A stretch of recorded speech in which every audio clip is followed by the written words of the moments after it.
Sud Radio, on parle IMO, les 48 secondes.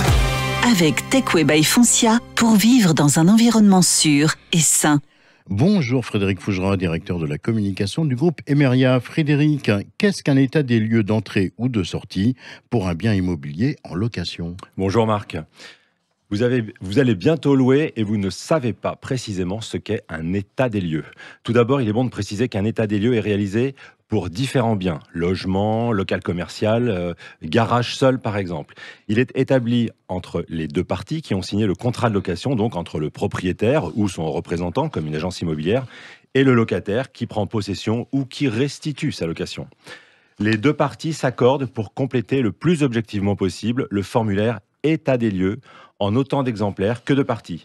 Sur ce document figureront un état descriptif détaillé des lieux, le nombre de clés remises ou restituées, ainsi que l'état des consommations d'énergie figurant sur les compteurs. Cet état des lieux est réglementé pour les biens d'habitation et encadré par un décret de mars 2016.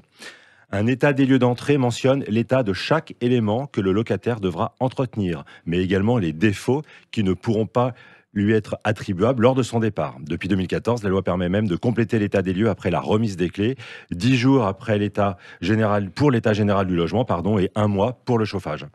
Un état des lieux de sortie mentionne les mêmes informations et sert de base de comparaison avec l'état des lieux d'entrée initial pour déterminer si des dégradations ou des défauts d'entretien durant l'occupation seront à la charge du locataire et devront donc lui être imputés sur le dépôt de garantie.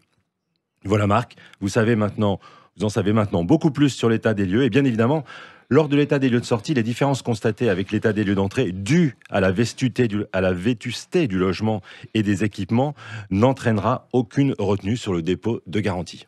Merci Frédéric Fougerat.